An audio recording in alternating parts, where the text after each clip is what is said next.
אז חברים, זה הסיגר, אי אפשר בלי לטעום, לראות שהכל תקין ולא מתפרק ומתבשל כמו שצריך. אז כמה דקות נהפוך ונחתוך. טוב, אז חברים, זה הסיגר המהודר, איזה ריחות, אימא'לה. עכשיו יוצא מהשמן, נכבה את השמן נחכה שנייה אחת שזה יתקרר. קודם כל נחתוך לראות את הבפנים שלו.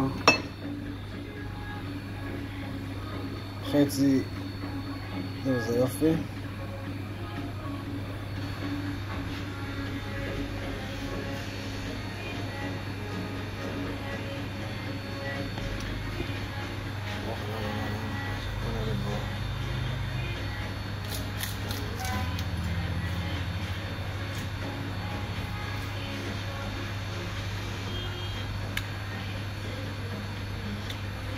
בעיניי טעים מאוד.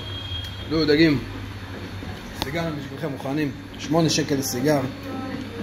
אוהב אתכם, מאחל יום טוב לכולם.